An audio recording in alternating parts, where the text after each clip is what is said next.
Dans cette vidéo, je vais vous interpréter un texte que j'ai retenu comme mention honorable de mon concours d'écriture. C'est un éloge de l'orage et son auteur préfère rester anonyme. Tout ce qu'elle m'a dit, c'est que c'est un texte qui est issu d'un carnet personnel, le genre de carnet où on note nos petites réflexions et nos bonheurs du quotidien.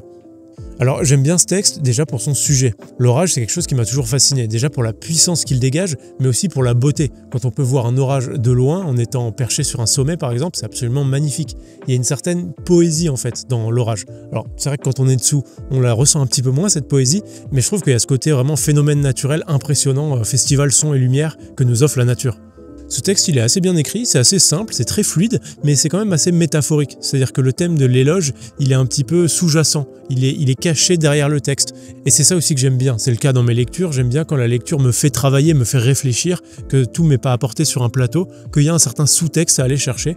Et c'est ça qu'elle a bien réussi à faire dans son texte. Il y a une certaine ambiance qui se met en place, qui reflète bien déjà l'orage, et puis on comprend qu'elle a passé un bon moment, tout en étant passée par des phases un petit peu plus tristes. Et dans un sens, c'est un peu comme si l'éloge se cachait dans la fluidité de ce texte, qui véhicule vraiment une sensation assez aérienne. Enfin bon, je vais arrêter de déblatérer mes bêtises et on va passer à la lecture. Éloge de l'orage, auteur anonyme, et encore bravo à elle pour son texte. Le cadran indiquait 2 heures la dernière fois que j'y ai jeté un œil. Maintenant, j'ai le regard qui flotte au plafond, ma fenêtre est ouverte, mais mes draps sont moites. Il règne dans la pièce une obscurité incertaine, et je ne peux entendre que le fourmillement de mon réfrigérateur. J'attends le prochain éclair, son flash de lumière et ce moment suspendu où je pourrai compter la distance qui me sépare de lui. Le voilà enfin, sa brève morsure de lumière s'engouffre furieusement à travers mes volets et me livre pendu au décompte des secondes. Puis le tonnerre l'accompagne.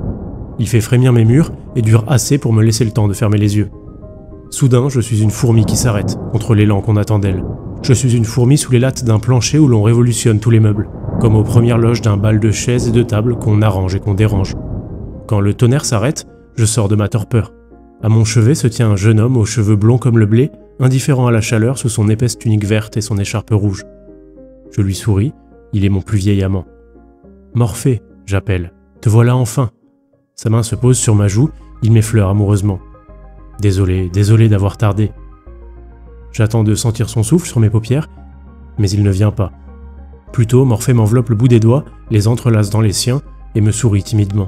« Suis-moi », dit-il, et je ne sais pas si c'est un ordre ou bien une invitation.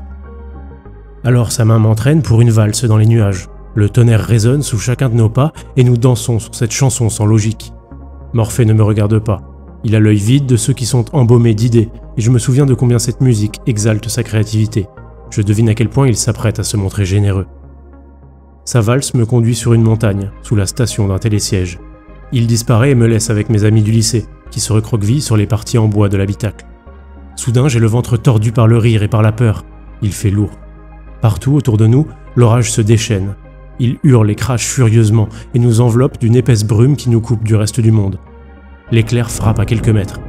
Et nous rions à en tomber de nos rambardes. C'est un rire de fou qu'on libère dissimulé par la brume qui se noie dans nos cris. C'est bien le frisson qu'on cherchait. Alors Morphée m'apparaît à nouveau, et il danse encore. Entre 2 éclairs, il m'entraîne avec lui et nous tourbillonnons vers un nouveau souvenir, plus ancien encore. Il m'abandonne dans un vieux chalet, en proie à un sublime et impitoyable orage. J'ai le corps que j'avais à mes 6 ans, et je suis serré dans un lit avec mon frère et mes grands-parents. Je m'y suis réfugié car la peur me tenait éveillé. Les murs tremblent, on peine à s'entendre tant le tonnerre est proche. J'ai l'impression que le toit du chalet va s'envoler. « Allons, Anna, calme-toi » m'apaise mon grand-père. Il se souvient de mon prénom. « L'orage est encore pire dans la vallée » m'avoue-t-il.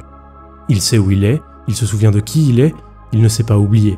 La brume n'est pas encore venue le cueillir pour l'égarer. Dans la chambre, il fait nuit noire. Il ne peut pas voir la larme qui glisse sur mes tempes. Quand Morphée me ramène, le ciel a fini de se déchirer. J'ai toujours les draps moites, j'ai aussi la joue humide. Dehors ne résonne que le son d'une pluie fine. Mon amant a le souffle coupé d'avoir autant dansé. Sa main m'enveloppe le visage, je sens comme le sien s'approche du mien. « Ferme les yeux », m'ordonne-t-il. Et enfin, sur mes paupières, il appose son souffle en remède.